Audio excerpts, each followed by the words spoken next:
हो गया कंक्लूड करिए। हो गया कंक्लूड हो गया। उस तरह करेगा बात करने दीजिए ओके सर, मुझे कंक्लूड करने दीजिए। गांधी जी सर मुझे कंक्लूड करने दीजिए। हो गया आपका समय, हो गया आपका। आपकी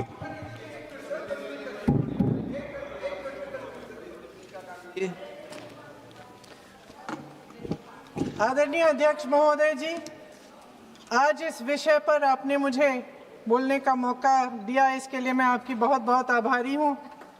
ये वो विषय है जो देश की हर महिला के दिल के का ही विषय है, इसलिए आज इस पे बोलने का मौका मिले, इसके लिए मैं आपकी फिर से आभारी हूँ।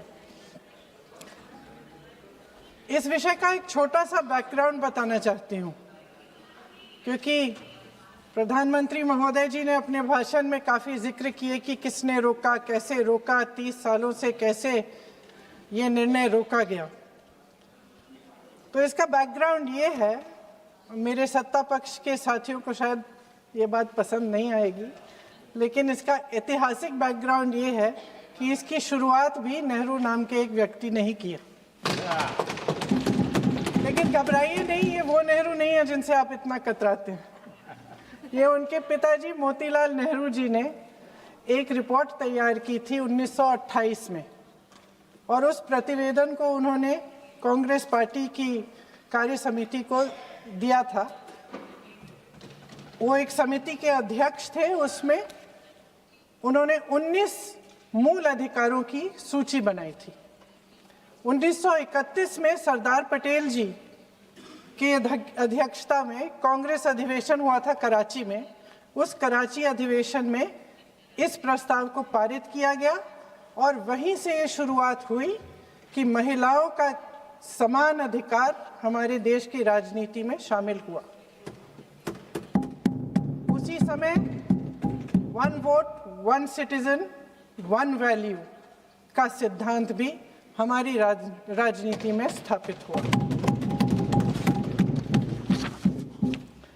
आपको ताज्जुब होगा ये जानकर कि जबकि इस सिद्धांत की वजह से हमारे देश में महिलाओं को वोट देने का अधिकार आज़ादी के पहले दिन से मिला, अमेरिका जैसे देश में ये अधिकार उन्हें इस अधिकार के लिए 150 साल इंतज़ार करना पड़ा, संघर्ष करना पड़ा।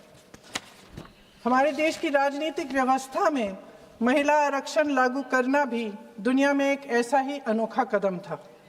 पंचायतों और नगर पालिकाओं में 33% आरक्षण का प्रावधान भी भारतीय राष्ट्रीय कांग्रेस की सरकार ने स्वर्गीय राजीव गांधी जी के नेतृत्व में सदन पटल पर पहली बार पेश किया, मगर उस समय ये प्रावधान पारित नहीं हो पाया। आज आदरणीय प्रधानमंत्री महोदय जी ने भी इसका जिक्र किया, लेकिन हमेशा की तरह उन्होंने आधी बात बोल दी। उन्होंने कहा, सदन को ये बताया कि विरोध करने वाले कौन थे, उन्होंने ये नहीं बताया। उन्होंने कहा कि इसका विरोध हुआ, कौन किसने विरोध किया और नहीं बताया। विरोध तो आप ही ने किया था, भाजपा ने। कुछ सालों बाद स्वर्गीय श्री पीवी नरसिम्हा राव जी के नेतृत्व में कांग्रेस सरकार ने इस कानून को सदन में पारित करके लागू किया। आज अपने भाषण में प्रधानमंत्री जी ने जब पंचायत की आंदोलित महिलाओं का जिक्र किया, तो ये समझ लीजिए कि इस कदम के चलते ही आज 40 लाख पंचायत प्रतिनिधियों में से 15 लाख महिलाएं हमारे लोकतंत्र में भागीदार हैं। 2010 में स्वर्गीय प्रधानमंत्री डॉक्टर मनमोहन सिंह जी और यूपीए की अध्यक्ष श्रीमती सोनिया गांधी जी के नेतृत्व में कांग्रेस पार्टी ने लोकसभा और विधानसभा में महिलाओं को आरक्षण देने का फिर से प्रयास किया। राज्यसभा में इसे पारित भी कराया, लेकिन लोकसभा में आम सहमति नहीं बन पाई। 2018 में आदरणीय श्री राहुल गांधी जी ने मोदी जी को एक पत्र लिखा, और उस पत्र में उन्होंने कहा कि ये महिला का जो आरक्षण है ये 2019 तक लागू हो जाना चाहिए। मुझे लगता है कि यहाँ आकर प्रधानमंत्री जी राहुल जी का मजाक तो बना लेते हैं, लेकिन घर जाके उनकी बातों पर गौर करते हैं, क्योंकि हम आज उसी बात पर चर्चा कर रहे हैं। वैसे आज प्रधानमंत्री जी की बातों से ये लगा कि भाजपा ही महिला आरक्षण के चैंपियन, प्रस्तावक और सबसे बड़े समर्थक रहे हैं। इनके पूरे भाषण में यही बात थी, जबकि ये कह रहे थे कि इन्हें इसका श्रेय नहीं चाहिए। कोई भी महिला आपको बता देगी कि बार बार बहकाने वाले पुरुषों को महिलाएं झट से पहचान लेती हैं। थोड़ी सावधानी बरत लीजिए, पकड़े जाएंगे।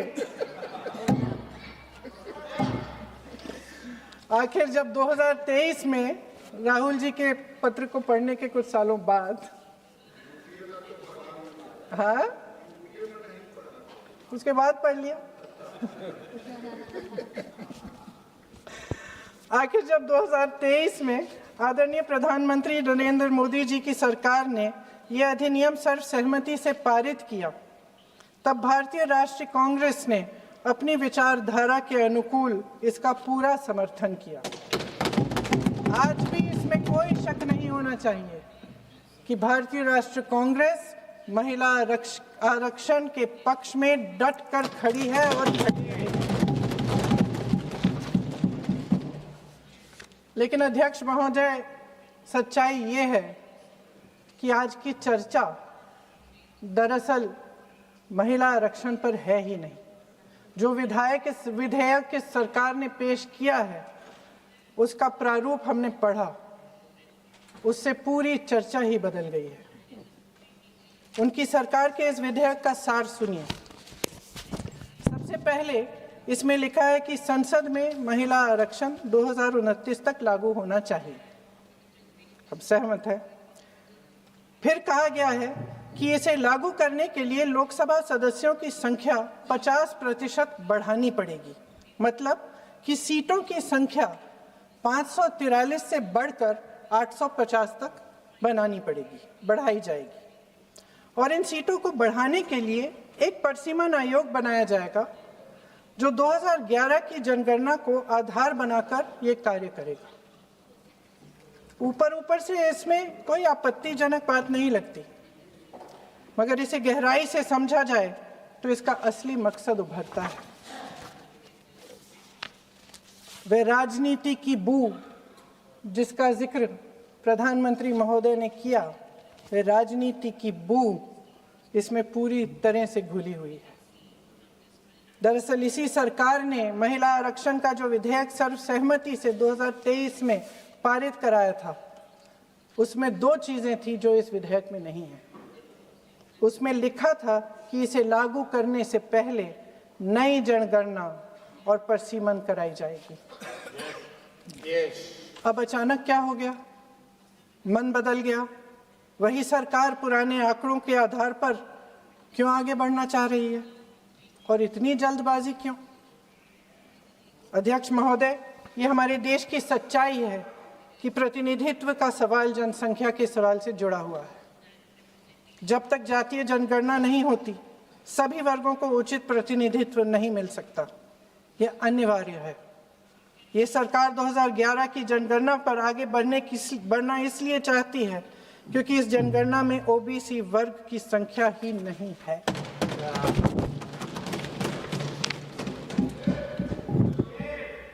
आज प्रधानमंत्री महोदय ने बड़े हल्के में बोल दिया कि इस वर्ग और उस वर्ग के बारे में हम बाद में देख लेंगे।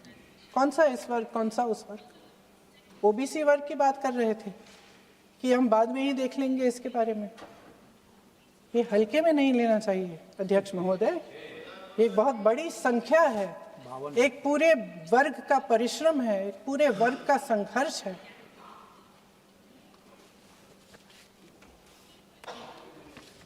इसे टेक्निकल मुद्दा बता के उन्होंने अपना पल्ला झाड़ दिया। हम इनकी मांग कर रहे हैं, हम इनकी ज़रूरतों को आगे कर रहे हैं, हम कह रहे हैं कि इनको भी अपना हक मिलना चाहिए, और प्रधानमंत्री जी ने उसको एक टेक्निकल मुद्दा बता दिया। हमारे प्रधानमंत्री महोदय किस बात से घबरा रहे हैं? इसी बात से ना कि जब नई जनगणना होगी तो इस ओबीसी वर्ग के असली आंकड़े निकलेंगे और उसमें पता चलेगा कि ये वर्ग कितना मजबूत है, कितना बड़ा है, और उसके हक को कोई नकार नहीं पाएगा। 2011 की जनगणना को परिसीमन का आधार बनाकर प्रधानमंत्री जी ओबीसी वर्ग की ये हक छीनना चाहते हैं। उनके साथ एक बहुत बड़ा अन्याय करने जा रहे हैं। अध्यक्ष महोदय, कांग्रेस पार्टी कभी नहीं होने देगी। हमारा संविधान सबका है, ये देश एक एक देशवासी का है। किसी एक का हक छीनकर इसे नहीं चलाया जा सकता। इस विधेयक में सिर्फ यह अभाव नहीं है, एक और खतरनाक अभाव है। संसद का 50% विस्तार प्रस्तावित है, लेकिन इसके लिए कोई ठोस प्रक्रिया के बारे में एक भी शब्द नहीं लिखा है। आश्चर्य की बात यह है कि इतने बड़े परिवर्तन के नियम क्या होंगे, कैसे किया जाएगा, इसके बारे में पूरे विधेयक में एक भी शब्द नहीं है। महोदय, संसद में भारत के हर प्रदेश की भागीदारी 1971 में निश्चित तौर पर तय की गई थी और इसमें परिवर्तन लाने पर रोक लगाई गई थी, लेकिन इस विधेयक के तहत ये सब बदलने जा रहा है। आदरणीय प्रधानमंत्री महोदय जी और उनके अन्य मंत्रियों के खोखले आश्वासनों के बावजूद यह निश्चित है कि संसद में प्रदेशों के वजन का परिवर्तन किया जाएगा। हमारे लोकतंत्र की व्यवस्था में इतने बड़े परिवर्तन के लिए पूरी प्रक्रिया बनी हुई है, मगर इनकी योजना यही है कि प्रक्रिया को नकारा जाएगा। जिस तरह असम में इन्होंने मन चाहे सीटों को काटा पीटा, विपक्षी दलों के नेताओं की सीटों का विभाजन किया और अपने राजनीतिक फायदे के लिए नई सीमाएं बनाई, उसी तरह ये पूरे देश में इसका मतलब ये है कि परिसीमन आयोग में सरकार द्वारा चुने गए 3 जने इस पूरे देश के प्रदेशों का वजूद, देश के लोकतंत्र में उनकी भागीदारी और उनका महत्व तय करेंगे।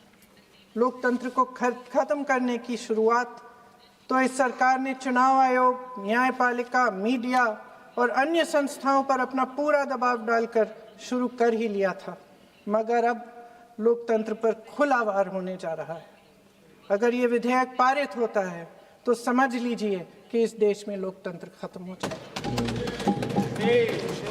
अध्यक्ष महोदय, मौजूदा सरकार एक बार फिर इस देश की जनता की आंखों में धूल झोंकने का काम करके देश की अखंडता पर बहुत बड़ा हमला कर रही है। एक तरफ महिला आरक्षण की बड़ी बड़ी बातें, तो दूसरी तरफ गुप्त रूप से ओबीसी वर्ग का हक छीना जा रहा है और कुछ प्रदेशों की ताकत कम करके लोकतंत्र की धज्जियां उड़ाकर अगले चुनाव के लिए अपनी पार्टी की मजबूती का ढांचा बनाया जा रहा है। हंस रहे हैं गृह मंत्री जी, हंस रहे हैं। पूरी योजना बना रखी है। चाणक्य आज अगर जिंदा होते तो वो भी चौंक जाते आपकी राजनीतिक कुटिलता पे।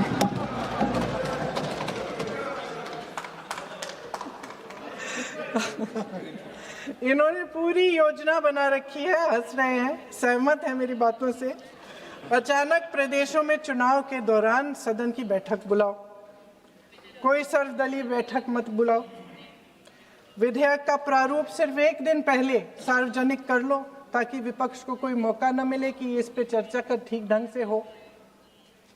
मीडिया और पब्लिक में पहले से ही चर्चा शुरू कर लो कि मोदी जी एक बहुत बड़ा कदम उठाने वाले हैं महिलाओं के उत्थान के लिए। ये विपक्षी दल के जो नेता हैं कुछ समझते नहीं हैं, राष्ट्र के हित में कुछ करते नहीं हैं, विरोध करेंगे। बेचारे मोदी जी इतना बड़ा कदम उठाने वाले हैं, सबको इनका साथ देना चाहिए राजनीति से ऊपर उठकर, और ये कर करके विपक्ष को धर्म संकट में डाल दो। एक तरफ महिला आरक्षण और दूसरी तरफ आपको काट पीट करने की, पूरे ढांचे को बदलने की स्वतंत्रता, ओबीसी वर्ग को नकारने की स्वतंत्रता। अध्यक्ष महोदय, राजनीति में कुटिल होना अपनी जगह है, शायद हमें और थोड़ा होना भी चाहिए इस तरफ वालों को, लेकिन सत्ता बनाए रखने की महत्वाकांक्षाओं को परे करके देश के हित के लिए सही निर्णय लेना अलग है। शायद हम आदरणीय प्रधानमंत्री महोदय जी से आज ये उम्मीद नहीं रख सकते, क्योंकि वह समस्याओं से घिरे हुए हैं, उन पर अंतर्राष्ट्रीय दबाव बहुत है। महिला आरक्षण जैसे ऐतिहासिक कदम को उन्होंने सत्ता को बनाए रखने का एक कमजोर बहाना बना दिया है। जाति जनगणना को नकारते हुए एक ऐसी संसद बनाना चाहते हैं जिसमें सिर्फ अभिव्यक्ति और चर्चा का ही अभाव नहीं होगा, बल्कि पिछड़े वर्गों और प्रदेशों की समानता का भी अभाव होगा।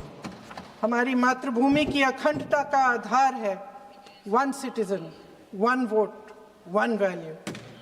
अलग अलग राज्यों का दर्जा बगैर किसी संवैधानिक प्रक्रिया के तय करना इस अखंडता पर वार है। इससे हम कैसे सहमत हो सकते हैं? अध्यक्ष महोदय, इन्हीं 543 लोकसभा क्षेत्रों में से महिलाओं को 33% आरक्षण क्यों नहीं दिया जाता? अगर पद खोने का डर नहीं है तो कुछ लोग अपना पद खोलें।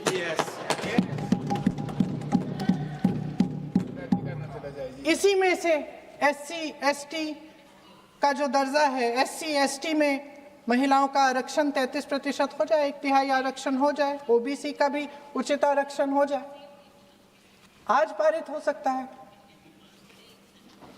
शुभ काम भी हो जाएगा, बेवजह प्रक्रियाहीन परिसीमन से देश का नुकसान भी नहीं होगा और काला टीका भी काम आ जाएगा।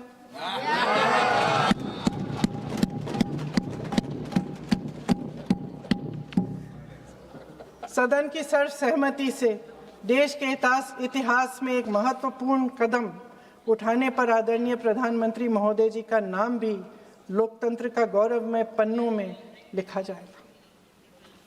अध्यक्ष महोदय, आज मेरी बहुत सारी बहनें यहाँ बैठी हैं, सदन की चर्चा देख रही हैं।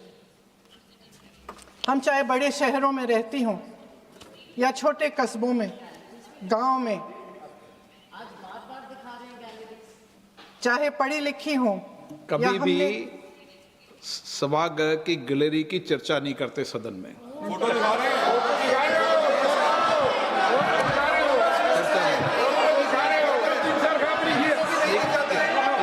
एक मिनट महोदय, मैं थोड़ी अभी भी थोड़ी नई हूँ, मैं समझ जाऊंगी। प्रियंका जी, एक मिनट। माननीय सभासदों, सभा की सहमति हो तो सभा की कार्रवाई आज रात को 11 बजे तक बढ़ा दी जाए।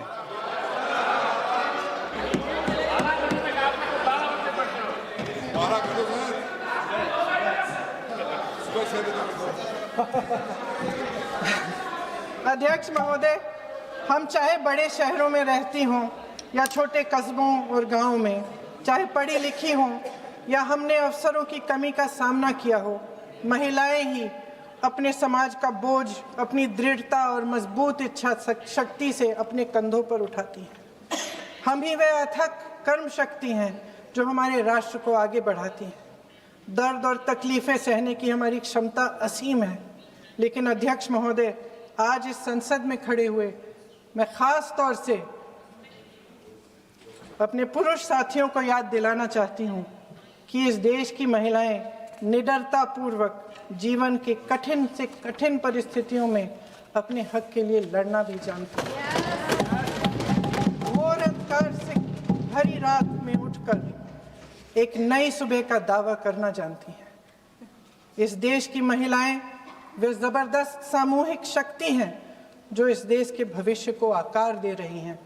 इसलिए अध्यक्ष महोदय, आपके द्वारा मैं आदरणीय प्रधानमंत्री महोदय जी को ये कहना चाहती हूँ कि अगर वे इस ऐतिहासिक कदम को ईमानदारी से उठा रहे होते तो पूरा संसद इनके साथ एकजुट होकर इसे पारित करता। लेकिन देश की महिलाओं के नाम पर इस देश के बुनियादी ढांचे, इसकी अखंडता के साथ खिलवाड़ करने की कोशिश ने इस विधेयक का मकसद ही बदल डाला है। हमारी संसद को कमज़ोर करके अपनी सत्ता को कायम रखने की एक खोखली कोशिश साबित हुई है। आदरणीय प्रधानमंत्री महोदय जी, इस देश की महिलाओं का वाकई आप सम्मान करते तो उनका राजनीतिक इस्तेमाल न करते। ये आपकी हस्ती, आपके पद, उसकी गरिमा और आपके दायित्व के प्रतिकूल है। आपने ही कहा था कि भारत की हर नारी का ये हक है, उसका अधिकार है, किसी की मेहरबानी नहीं। आज नहीं तो कल उसे ये हक मिलेगा और इस हक को वे पूरी जिम्मेदारी से देश की अखंडता और एकता को बचाने के लिए इस्तेमाल करेगी। हम आपके इन तीनों विधेयकों का सख्त विरोध करते हैं, लेकिन अभी भी आप एक ऐसा निर्णय ले सकते हैं जो सर्वसहमति से इस सदन में पारित हो जाएगा और हमारे देश की हर नारी को अपनी असली शक्ति को धारण करने का मौका मिलेगा। मैं आपके द्वारा प्रधानमंत्री जी से अपील करती हूं कि मन बनाएं, साहस करें, सही निर्णय ले लें। हम सब उनके साथ खड़े रहेंगे। धन्यवाद। माननीय गृह मंत्री जी। अपने 11 बजे तक के लिए अभी एक्सटेंशन का हाउस का सेंस लिया है, तो इतना मेहनत से देश का महिलाओं को सशक्तिकरण देने के लिए, उनको जगह देने के लिए बहस कर रहे हैं, तो खाना का भी व्यवस्था कर देता हूँ, सबका भोजन। माननीय गृह मंत्री जी।